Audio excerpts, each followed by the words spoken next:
Howdy, everyone. Welcome. Right off the bat, you guys do this. So Hey, this you week, remember when you used to like screw up my ad reads every time I would go live and try to do the intro? Yes, we were getting paid, homie. Yeah, sure. How else You did were we? getting paid. I wasn't getting anything. How else did we afford cameo things that we did? You bought a cameo. Okay, so I'll shut up. The intro for this show. Look, I have to be. We serious, don't have Dylan. one. We do. I have to be serious, Dylan. Here. First off, no, we don't have a musical intro. First off, this episode, guys, we have one. We're just not going to use it. It's going to be pretty graphic. So, like, if that's not for you, click off this one. You know. Secondly, look, I don't want anyone to think that we're defending the actions of Chris Benoit.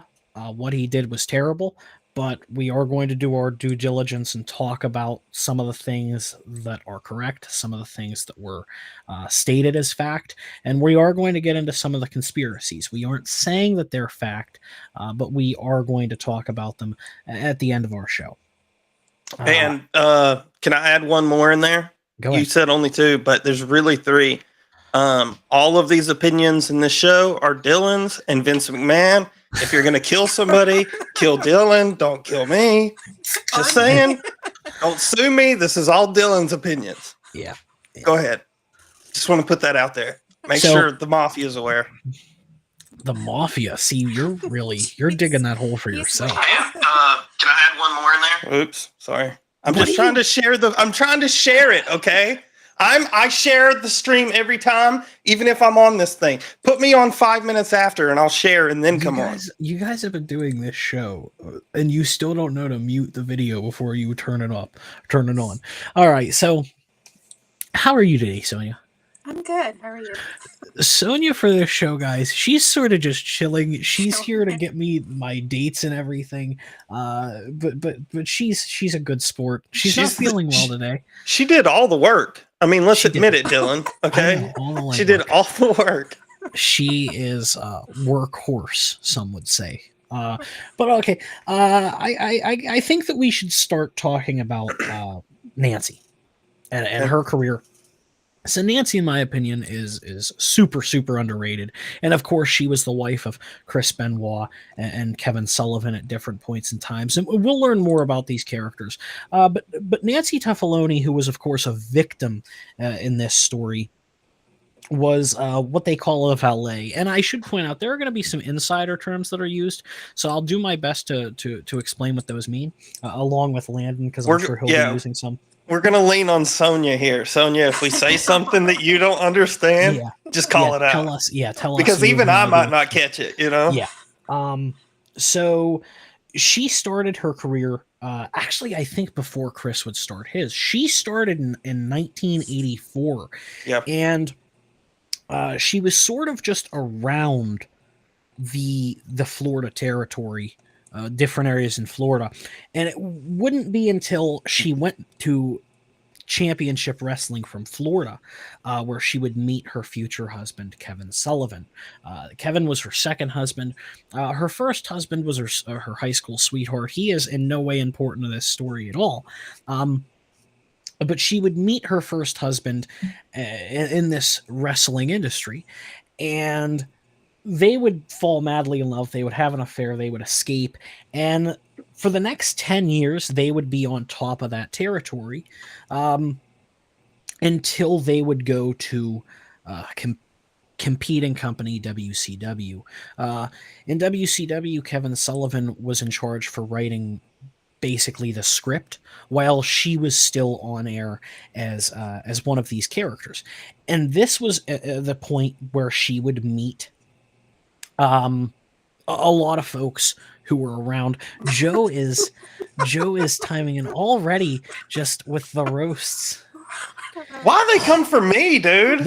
I'm trying to be good here. Here's what he's doing now. They're antagonizing me, Dylan, is what it is. He's in the shop with a group of people, probably my brother's there. So hello, James, if you're there. Are they watching on the big TV? I believe they are. I think that's pretty dope if they can put that up there. Well, he says it says he's on Facebook, so I don't know. That'd be cool. So they were in the That was the WCW. perfect time, by the way, Dylan, for you to plug the shop like you do every stream. We're not allowed to plug the shop. Facebook will take us down. There's rules now. Okay. They added rules to cigars. Carry on. Well, I plugged that shop. Go to that shop. Yeah, we appreciate it. Just click on Joe's name; it'll pop up. There you go. Sorry for the interruption. Yeah, no, I understand. We're not allowed to the Facebook will kill us. So at that point, things weren't exactly going well for them. They had some pretty stupid gimmicks. They would go to, or Nancy would go to, ECW, which is a promotion out of Philadelphia, most famous for like its hardcore style, where literally people were hitting each other with barbed wire and jumping off of balconies. There are some, I don't want to say great clips out of ECW with what we'll talk about, but there are. If you like that brutal style, I mean, it is. If you like Mick Foley style stuff, yeah, dude, that's it right there. It's tenfold. So when she went to ECW, she was there from 1993 to 1996. Once again, just being a valet, being a character. She wasn't an in-ring competitor at all, but she's a beautiful lady. And of course, in the world of professional wrestling, right, that draws. So this is where she most likely would meet Chris Benoit and Eddie Guerrero, who are two people who we'll talk about a little bit in the future here. She would, of course, return to WCW, and that's when her affair with Chris Benoit would begin. Kevin Sullivan, her husband, booked her and him into an angle, and the angle was going to be basically that Chris Benoit stole his wife. Yep. And it came true. When they were spending time together, when Chris and Nancy were spending time together, they did fall in love and they did begin having an affair. It was around this point in time that Nancy Sullivan would divorce Kevin, and she and Chris would later get married. Super underrated lady, super underrated worker, but I wanted to make sure that we understood where all the cogs were in this machine. She would get out of the wrestling business, and over the next 10 years, she would actually wish she would go to Chris and hope that he would get clean and off of the drugs. She would also hope that he would quit and spend more time with his family. And unfortunately, he didn't, and he ended up murdering allegedly and his son. Well, we can say allegedly, but I mean it is what it is. He did that. So now sort of segueing over to Chris himself, right? And his career. He would start in 1985 up in Canada for a promotion called Stampede. Okay. So Stampede was owned by Stu Hart, who some of you guys may know the name Bret Hart just in passing. He's considered to be like one of the major figures in wrestling, right up there with your Hulk Hogan's and whatnot. So this was his father's promotion. And there was a guy who was really intense who Chris Benoit looked up to, named Dynamite Kid. The Dynamite Kid was the tag team partner of the British Bulldog. His name was, I think, Tom Billington. And his finishing maneuver was the flying headbutt. And that move would actually ruin the Dynamite Kid's career. He would end up in a wheelchair. He would spend the rest of his life in a wheelchair from performing that move. So of course, Chris Benoit was drawn to this like a moth to a flame, and that was a big part of his gimmick. After that, he would have a stint in Japan before he would later very briefly make it to WCW until he was let go, and he wouldn't have this resurgence until ECW. Now, when he was in Japan, that's when he would meet Eddie Guerrero and Dean Malenko, who were both important figures in this story. Like I said, we'll get to that more so when we talk about the incident itself. What is happening? It's the chat, bro. It's the chat.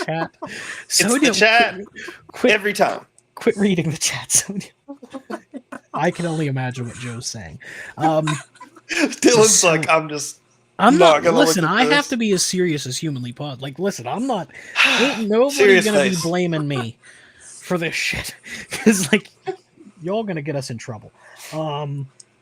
So he would of course go to ECW where he would actually get his nickname the Crippler, because he would break a fellow wrestler's neck. And yeah, only in professional wrestling like is that like you get the badge of honor. Like being the Crippler isn't a bad thing.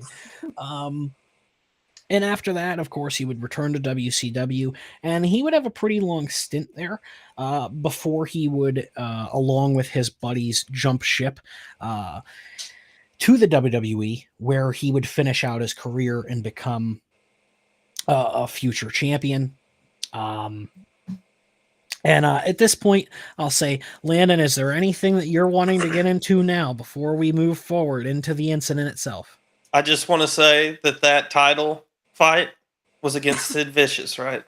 That was the WCW when he won his first Yes, ever world championship. Yes. right.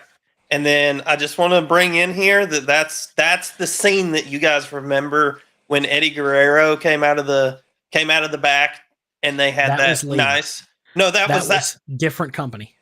Oh, that was WrestleMania. That You're wasn't right. Sid. That That wasn't was Sid WrestleMania Justice. 20, Yeah, wasn't it? that was Triple H and Shawn Michaels. Yes. Okay. You're right. So Sorry. there, it's all right. I understand. So of course, right before he goes to WCW, he wins their championship because Kevin Sullivan books him to win it, and then he decides, well, screw this. I'm going to the New York company, the WWE, to make more money. And he does, and he goes with Eddie Guerrero, Dean Malenko, and Perry Saturn, and they all go and they basically take the company by storm because they're smaller, more agile guys. They were doing crazy stuff, but they were also very technical and intense competitors. Like, look, is it predetermined? Yes, but as I said to Sonia before we started, right? You cannot fake jumping off of a ladder. Like and they had flair, baby. They had flair when they did it. That's why they got did. noticed so much. Yeah. So of course, after the 1993 steroid trials of Vince McMahon, he was moving into trying to push smaller talent, and that became basically what was done throughout the entire industry. Is people were pushing smaller talent that could go. So I guess it's time to get into the incident and what happened. So I don't know where I want to start with this though. I'm interested to see where you're going to go with it. Okay, you know what I think you got to start the first, okay? So June of 2007, Nancy and Daniel were found dead in their home. You people are. I'm just saying, you skipping a whole lot there that we can go into, but you're right. We only have an hour. Let's go. We're gonna get back to that hopefully, but okay. Yes, they were found dead in their Atlanta home. Jesus Christ! Ronald Miller, you cannot do that in here, okay? Dylan can't focus. We got to make him focus, all right? Ronald Miller is probably said that. They're probably in the cigar shop. I don't know if Ronald Miller is in the cigar shop, but I assume that this is Joe busting my balls for having small hands. So they would be found dead. Now, the reason that they were found dead is the Sunday prior, Chris was supposed to be at the pay-per-view. And it wasn't like him to skip shows, and he actually skipped 2. He skipped the Thursday taping, and then he skipped the pay-per-view. Now, he did have communication with some people, including early that morning, rather, around 3 a.m, he would send Chavo and Scott Armstrong both a very cryptid text message that basically read, the dogs are in the garage, the poolside door is open. And that was sort of the start there of when red flags were raised. It was that same day that the WWE officials, would call in a wellness check, and we would find a dead kid, a dead lady, and Chris Benoit dead. So it's going to be pretty gory here. It is what it is. Nancy was. Can I Go say? ahead. Can I say? I apologize to Roland. It's Roland, not Ronald. I'm just a stupid Georgia redneck. I can't barely read, so I apologize. Go ahead. Nancy was found with her legs and hands tied, or her back was broken, and she was strangled with a cord. Her body was found with a Bible next to it. Daniel was most. Oh, I should point out also that Nancy's back was broken. He used a cord. What they believe happened is they believe he put his knee on her back and used a cord to kill her. Daniel was found strangled by a pillow. He was suffocated in his bed. There was a very large butcher knife found under the bed that was unused, that we don't know why it was there. And of course, there was a Bible found by his bed. And of course, Chris Benoit would be found in his home gym, where he had used one of his weightlifting pulley mechanisms to hang himself. And I do believe there was a Bible by his body as well. Leading up to these events, Chris Benoit's life was getting more and more difficult, and there was more and more pressure on his shoulders. He had some nagging injuries that he was trying to get over. His wife was trying to get him to leave wrestling. She was also trying to get him to quit using the steroids. Basically, she had said that he had abused her on a couple of occasions. And so, what's happening? Sonia, control yourself, goddammit. This is fucked up, man. Oh God. What is wrong with her? Why is she laughing? She's just. Oh, it's okay. Oh, That's the comment. I know. So okay. You okay? Focus, Shortly Dylan, there before, focus. Eddie Guerrero would pass away of a heart attack, and Chris Benoit and Eddie Guerrero were best friends. It was also under suspicious circumstances, saying allegedly. So Eddie would pass away of a heart attack in his hotel room. They were best friends. It was said that no one could talk to Chris like Eddie. Nancy did have a book where she kept log of every time one of her husbands had assaulted her, and there were a couple of entries in there for Chris and for Kevin both. And the police would take note of this diary. The year prior to the murder, she would actually file for divorce. But they would both call it off when they would talk and sort of rekindle their relationship. So the divorce never went through, and that is unfortunate in the long run.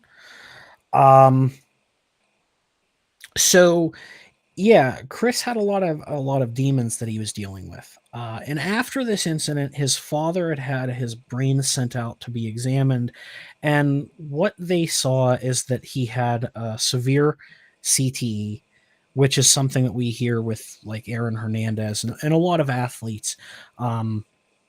And basically to put that in layman's terms, right, his brain was that of like an 85-year-old dementia patient. right. And this is where a lot of people will defend him and say things like, that wasn't the person that they knew. But I think that a statement to remember is like 3 people died that day and only one of them had the choice to die. And yeah, so it's unfortunate that took place. I mean, any type of brain injury like that is going to change a person completely. You know what I mean? But like his CTE, from what I understand, was like extremely progressive. Yeah, like really bad. people who knew him tend to say that he was a pretty like shy guy. They say that he was super intense, but they do say he was a really nice guy. Yeah. But then there are other people who said that he was an asshole and always was an asshole. And of course, look, the guy killed his wife and son. So, like, it's hard to defend that, but we didn't know him. But people who did know him don't necessarily believe that it was him. Some of them don't necessarily believe that he should be given the shit that he was given because of the mental condition that he was in, whatever may have you. It's unfortunate that, once again, a kid, it's okay, Sonia. I know. Listen, what they're doing now, he's trying to get a pop out of you, so it's okay. For those of you who aren't seeing the comments, my boss Joe is just busting jokes in the comments. That is why she's laughing. She doesn't mean to be disrespectful. Allegedly. Jesus. Fucking Christ. Why are we doing this? Okay. I want to make it very clear it's not me. Okay, Dylan? It's all Sonia. Yeah. Okay. So let's talk about the fallout that would trickle. So the next day was a Monday, and they still didn't have any information. They didn't know that he was the person who did it. They didn't know that he wasn't the person who didn't do it. They had no idea. And so I think Corpus Christi, Texas was the town that they were working. They canceled the show. Completely canceled the show, but the episode would air. And it started off with Vince McMahon basically saying, how great Chris Benoit was as a person and as a performer, that they loved him. And throughout the show, they would allow a lot of his friends to sort of speak about him. And everybody, of course, was saying these nice, delightful things about how great of a worker he was, except for a guy named William Regal, who basically said, Nancy was great, Daniel was a good kid, and we don't know what happened. And boy, would that statement become important, because the next day, boy, oh boy, would it become an infamous day in television. Vince McMahon would have to get on TV the next day, being a Tuesday, and he would have to say that the name Chris Benoit will never be mentioned ever again on our television, and that he is a murderer, and that we are sorry for the show that we put on last night, because it was a tribute show. And he would go on to say that this particular show was in tribute to the victims of this attack. Of course, referring to Nancy and Daniel. And they stayed true to that promise. His name would be pretty much erased. Anything that he did would be pretty much erased. They would tell their talent they weren't allowed to talk about him. And the thing is like, he was a guy who, for a lot of guys who were working in the industry and people outside of it, like, he was a really what's the word I'm looking for, Landon? He was an influential figure for them. So it was a bummer for a lot of guys, right? But that is the way that the cookie crumbled. And it seems to me like this has been the last like big incident for professional wrestling. They have had a couple of things happen, like the Ultimate Warrior dying a day after he was inducted into the Hall of Fame. And then he does like a promo, and walking to his car, he has a heart attack legitimately and dies. Like, that is something that was up there. But like this, to me, the Chris Benoit death, double murder, suicide, is like that was a big story. And it's unfortunate, right? It's unfortunate because Daniel, who was like 7 or 5, would lose his life. And Nancy, by the way, Daniel was the age that I was when this happened. So I woke up and my favorite wrestler was dead, and he had murdered his family. Like, that's what I had happen to me at a young age, which is just, no one wants to hear that news. Right. It is at this point that I will open up the floodgates for the conspiracy conversation. Now, once again, we aren't saying that Chris didn't do it, but there are theories and there are things that can be discussed. Landon, I'm going to start with you because No, I I want to know hear that, what you got to say. What do well, you got? yours and mine are going to be a little different because mine are Well, let's go through yours first. okay. So something really interesting that happened that we learned is the same day that the murder would occur, there was an update to Chris Benoit's Wikipedia, where the Wikipedia had said that Chris didn't make the Sunday show because he had murdered his wife and son. However, that post was made before he murdered at least before he murdered his son. He had already murdered his wife. They believe that she was dead for like 2 days prior. It didn't say that he No, I murdered thought it his was son. at Friday night she got murdered, and then the next morning the son died. A lot there. We don't exactly know the time frame. I've heard 2 days. I think 2 days is what most people go with. But if it says the morning after, it very well could be. Go ahead, Landon. I was just going to say I have the post right here, and it said Chris Benoit was replaced by Johnny Nitro for ECW Championship match of Vengeance, as Benoit was not there due to personal issues stemming from the death of his wife Nancy. Okay, That's okay. all it said. Okay, close enough, I guess.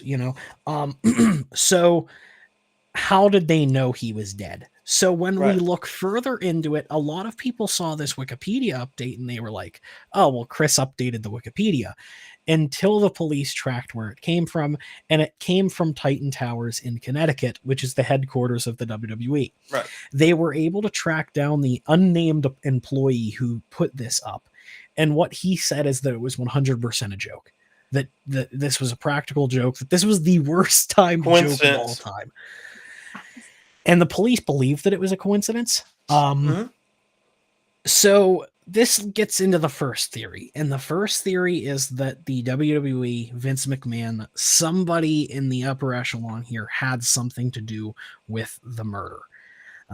Landon, would you like to tag in at this point, or do you want me to keep? I mean, like you said, somebody within the organization apparently has something to do with that, whether they did it themselves or whether they hired somebody to do it. I mean, there's a lot of things that happened, which of course we have to understand this is wrestling, right? And there's promos and things are said that are outlandish anyway. It's a show, right? But there was a lot of things leading up to this that led people to believe that it could be certain people within the organization.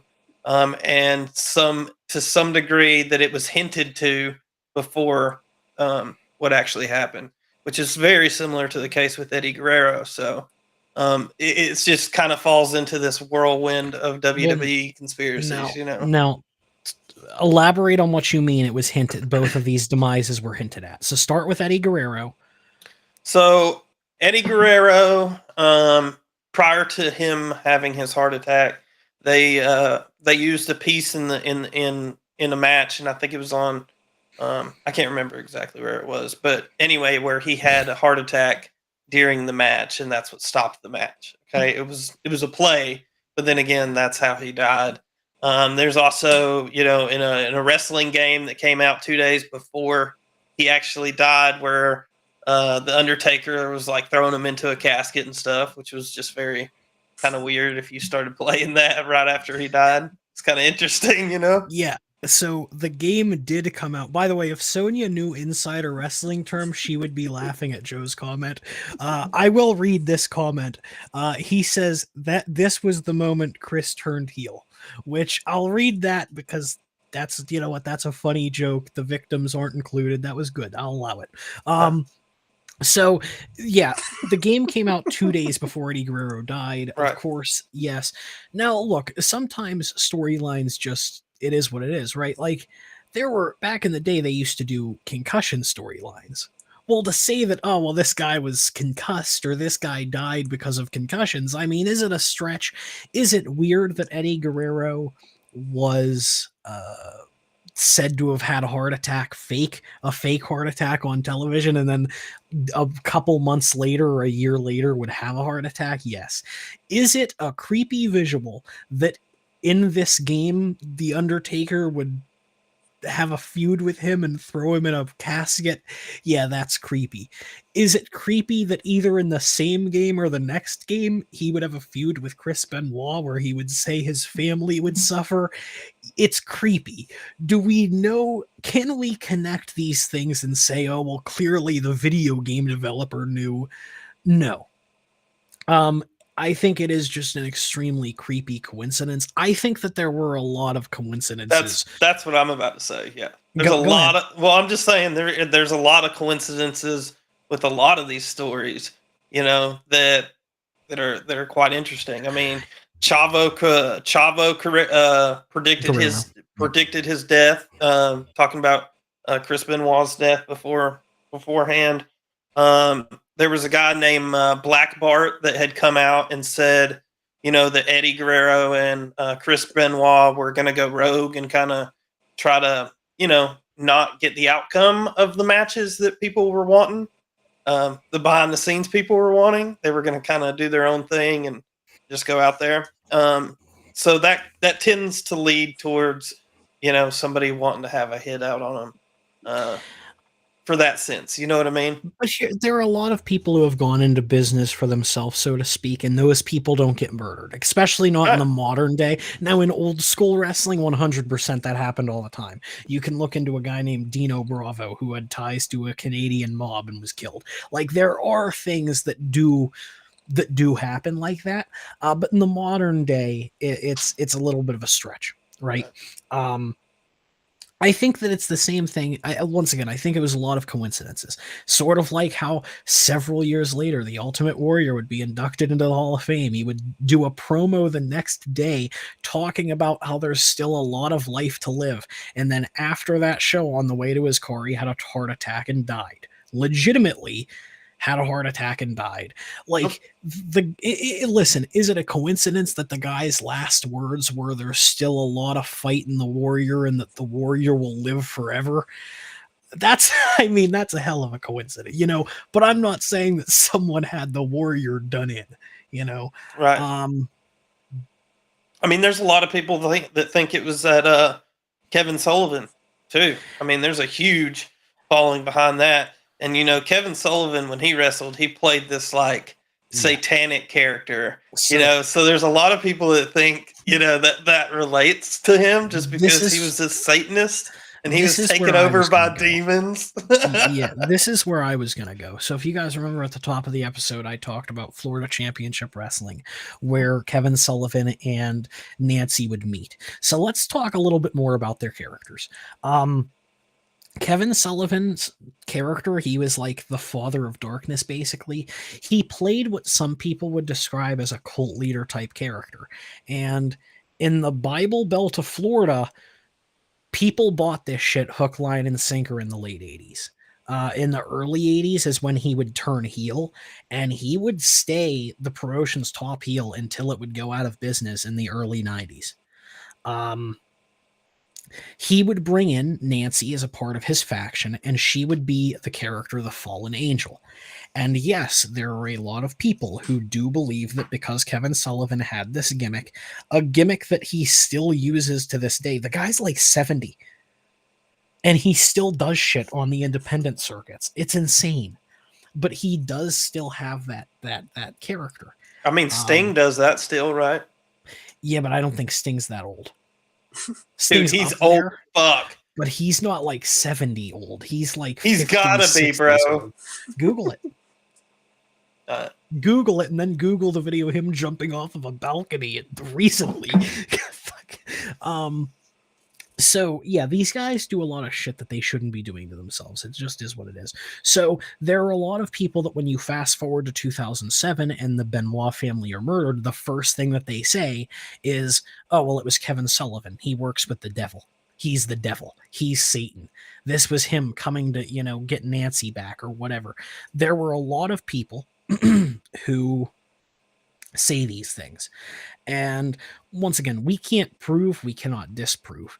As I've said, I think, 3 people died that day. Only one person had the choice, very much that's just is what it is. I understand why people would like to believe that that someone else did it, right? Yeah. We don't want to hear these bad things about people we grew up watching, people who we considered inspirations. We don't want to hear these bad things.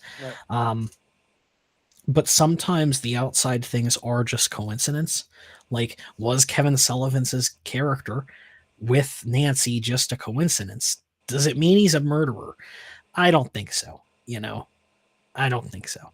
And these theories aren't things that are new. Like, I remember reading up on a theory that, for those of you who don't know who Owen Hart was, he was a wrestler pretty well known who fell from a scaffold and died. He was making an entrance with a vest and he pulled the thingy too early on accident and he died. And there were people who had like theories that like the Undertaker did it. Like, no, the Undertaker's just a guy playing a role. This was a tragic accident. Like, sometimes wrestling fans just do the most. Right. Landon, did you find information on Sting's age? Yeah, he's 63. 63. Okay, so he is younger than you anticipated. Yeah. Right. And still doing crazy shit that he shouldn't be doing. Still doing arguably doing crazier shit than he's ever done at any other time. Yeah. He's incredible. Well, yeah, until he goes and kills his family. I mean, that's the thing, Allegedly. right? These guys take these risks. Right. And I mean, when something like this happens, and I will say too, the wrestling industry's past due for a scandal. Like, of course, they just had the Vince McMahon diddling scandal, but right. I'm talking something that gets huge coverage, because that really didn't get the huge coverage. There was too much other shit happening. Yeah, it did get kind of buried. Look, I mean, I think there's a lot of people that think different things about this. One, because nobody saw this happen, right? And as we know, with government and police, they tend to find the easy way out, whether it's the truth or not. It's happened in many cases. A lot of people are locked up for crimes they didn't commit because it was the easy way out. Yeah. So I think the not having the trust in the police has kind of led to a lot of this too.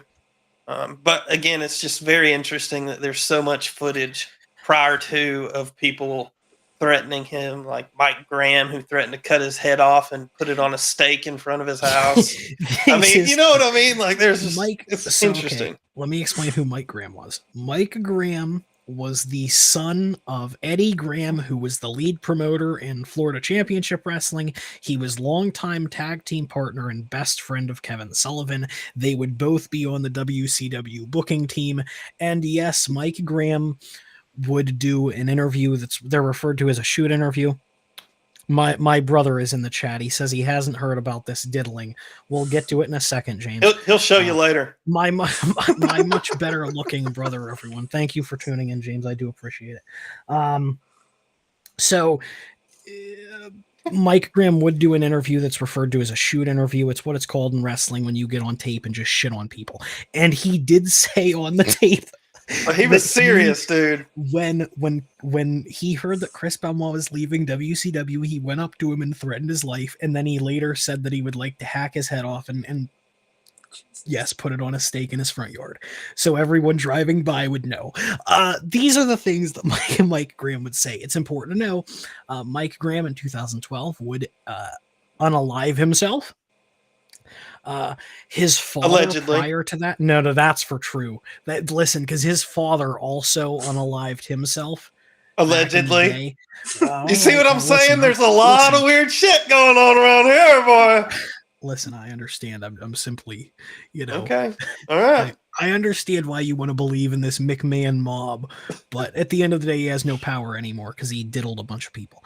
So I guess we'll talk about the Vince McMahon diddling. Earlier this year, there was an investigation launched because he had evidently paid like $12 million of hush money for women that he had relations with. Some of them were secretaries, some of them were just wrestlers, some of them were random people. Right. He had paid like $12 million of shush money. The reason that I laugh is because he's bought companies for less money. Like, that's what's funny about this to me. And like, a lot of victims of his have come forward. One of them is dead. She unalived herself. Landon. Allegedly. Thank you. That's one where I'll actually give that one to you. That one could be. That one could be. All of them could be. Let's be real. He had this going on. They closed the investigation and basically like they realized, well, what he did wasn't criminal because it was consensual, but you can't be doing that with like the company money. But at the end of the day, the guy's still a fucking billionaire. It doesn't matter. He still has all the money in the world. So I think where do we go from here, Lynn? Do you have any more of your shit? No, I mean, unless you want me to play these, I have clips of this, but you don't want to play it, so I don't know. Listen, we can't play the theme song. I know, but What do you have? I've got the Mike Graham video. Ahead. I've got the Arn Anderson predicting his death. That was. We'll dissect these one at a time. Play Mike Graham. Okay, here we go.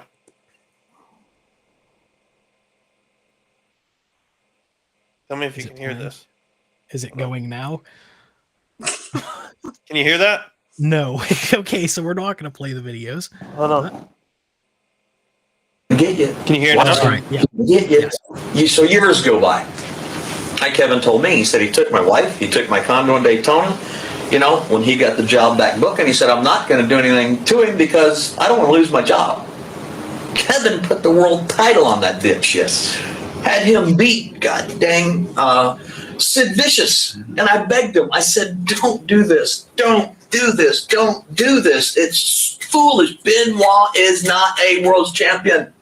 Don't do this. He's great on the card. Like I said, in the Ringling Brothers circus, he's a high wire rat. But he's not the lion tamer. He sticks his head in the lion's mouth, is going to get bit off. And that's what happened. Kevin got the booking job. We were in, I want to say, Cincinnati or something. Benoit beats Sid Vicious for the world's title. We go to Cleveland or something the next day. J.J. Dillon comes walking in. No, not J.J., but title on Benoit. Kind of good, but never drew a dime. I don't know. He worked. Everybody put the world's title on him last night. I won't use the language I did, but I said, here we go. In Kevin's hands. I said, Kevin, against everybody, put the world's title on him last night. And he said, well, I'm going to let him go, but I just want you to know the ultimatum that they just gave me. I said, really? So I walked out of the dressing room. I found Benoit. I took and sat his ass down in the middle of the arena where nobody was around. I said, let me tell you something, worthless. I won't use the language I did. But I said, Kevin Sullivan is your biggest pusher. I said not to put the world title on you. J.J. Dillon said not to put the world title on you. But Kevin is your biggest pusher. He did that on his own. I said, now here's the difference between Kevin and I. If you would have taken my wife, I would kick your ass every time I saw you for the rest of your life. That's what I'd do. But I said, now that you tried to take my job because I'm Kevin's friend and you want to fire me, I said, I'll cut your fucking head off and put it on a stick in front of your house for all the kids to throw rocks at it. I said, I'm not the guy to mess with. He got up and I said, come on, let's roll. Tough guy, let's go. And I was 50 at something at the time. I don't know. He ran off through the building. Oh my God. About an hour later, here comes JJ. He walks in. So there you go. So, break down what he's talking about here. So, he said that you tried to take our job. So, what ended up happening is after he and Nancy would get together, he would go to the higher ups at WCW and basically say this is a hostile work environment because the guys booking the show hate me. And they would say, well, why do they hate you? Well, because I stole the one guy's wife and the other guy's his best friend. Right. Of course, the higher ups get him fired right now. Yeah. The higher ups were like, listen, these guys do good work for us. We're not going to do that. Now, he didn't know that Kevin Sullivan was the entire reason that he had all these opportunities that he had. Right. Because Kevin Sullivan, he took it, I don't want to say he didn't take it personally, but Kevin Sullivan was able to separate the business from his life. Right. And he did. He knew that Chris Benoit would be a draw. He knew that Chris Benoit was good. And he knew that there would be people who wanted to see him as champion. So I'll give you a hostile work environment. Is that a threat? I need to call HR. Landon, can you pull up the visuals on the side of your screen? Is there a share page For what? for the visuals for the videos you're showing? Yeah. Okay, because Joe says what he said is this isn't a radio show. What do you want me to play? The Arn Anderson thing? Yeah, go ahead. Okay. Let me. Make sure you share the Arn Anderson one. You know. Oh, Right now it's just, you don't want me to play no freaky shit on here. Poor.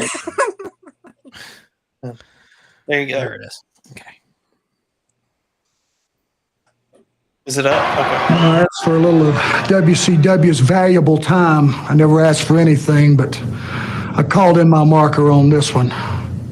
You see, something's either happened or it's about to happen of an unbelievable magnitude. A couple of years ago, I was in Japan wrestling and I saw a kid named Chris Benoit, and it just flew off the page.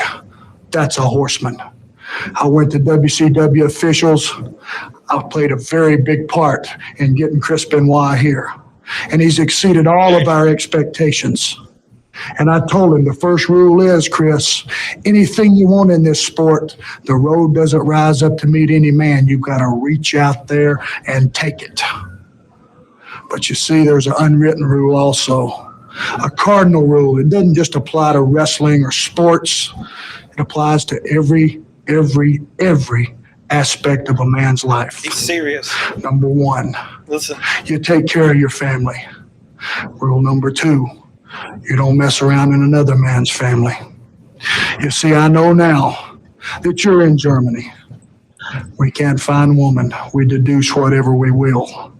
The fact of the matter is, Chris, there's going to come a time, and it's not that far down the road. You see, I've got more age in years. I've got more age in the business, in this great sport.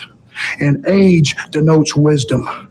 There's going to come a time in my life and in your life when there's no more cameras, no more TV lights, no more people running up to you at the mall saying, "Can I have your autograph?" And whether you walk away from this great sport, or whether you limp away, or whether they roll you away in a wheelchair, the one constant will always be in your life is your family. They're there. They pat you up when you're hurt. They prop you up. They build your ego up, and they send you back out that door. Well, Chris, I'm just going to ask you one time. Is this obsession with destroying every aspect of Kevin Sullivan's life worth losing your soul? Or is it? Okay, let's break this down. If everyone remembers, I talked about how WCW had booked him to take Kevin Sullivan's wife. That was the storyline. Right. This was an interview that they had Arn Anderson do. So yes, it was scripted. But once again, there's some shit that he says that just... in hindsight, look, this is literally 10 years before a murder. Yeah, 97. I think it was. What he's not, well, that was 96. What he's alluding to is in the storyline, right? Chris Benoit and Nancy Benoit, known as Woman, would be in Germany. Now, the real connotations of that is that they were having a legitimate affair. They were. So that clip there was from the very beginning of the storyline, pretty much. But yeah, look, like I said, there's a lot of coincidences. Do you have more clips, Landon? No, I mean, Okay. I didn't know we wanted to go down a whole rabbit hole of conspiracies. I could have prepared for that. Why does this guy look like a woodshop teacher? So that is Arn Anderson, who is what a guy he is. By the way, Daniel Price, who's in the chat here, he saw the promo when it first aired. He brings up the story about Arn Anderson and Sid Vicious getting into a legitimate fight in a hotel where they pulled out scissors and started stabbing each other, which classic story. This isn't a wrestling podcast. managed Doom. Good. Look at this, guys. See, I told you guys the wrestling people would trickle over. So we are True Crime Podcast. It's doing a wrestling show today. This is fucking weird. Look at this go. But with all of that, I thought we were going to go long today, but we're not going to go long today, which I'm actually happy about because Sonia isn't feeling well, and you know, she was sick earlier. Sonia, final thoughts. I know you have something always written. Okay. Life is beautiful. It has its ups. I'm sorry, Joe comments OG scissoring, and I just can't contain myself. Go ahead. Life is beautiful. It has its ups and downs, but you just need to appreciate it no matter what. You have one life only, so make it amazing as you can. Boy, way to make it morbid, Sonia. Landon, final thoughts? Hey, look, there's a lot more we could talk about. I think we need to do a Landon and Dylan show. I mean, we've got some Taco Bell updates that we need to talk about. We've got some Kanye updates. We can listen. We'll give. I would really love to come back live with you and just watch the whole Alex Jones show of him on there with us commentating, because I think it would be epic. To anyone who's watching Thursday right now, encourage him. Thursday, Kanye went on Alex Jones, and man, it's weird seeing Alex Jones be the neutral party. It's real weird, man. It's weird. Go ahead, Alex Jones continue. Uncomfortable, right? Because he was very uncomfortable in this. I'd like to point out right now, I don't like the Nazis. All right, I don't go for that. Kanye's back. I do. You know, I do. All right, go ahead, Landon. Anyway, so I'm just saying, there's a lot that's happened, but yeah, I appreciate you letting me come on here. If you guys are upset that we didn't play the Benoit entrance music, you please send all your hate to Dylan and to Susan at YouTube. F you, Susan. I'm not going to play music, but F you. Okay. They take down those videos. My final thoughts. Thank you everyone for tuning in. We appreciate it. I know this episode was a little different. Landon, you can play us out. What do you want me to play? Play the theme song, Landon. Go ahead. I'm not going to play the theme song. Go ahead, because it's the end of the show. So if they mute it, people were already here. They watched the whole show. Come on, go ahead. So you're going to mute it on the back end, huh? No. Here we go, guys. Thank y'all. I appreciate He's y'all. a double-edged sword. He was a tremendous wrestler, but can't bring up the dude without what happened being right there into the conversation. Yes. That's how it is. See you guys. I mean, that's the most truthful statement. I don't know. I'll be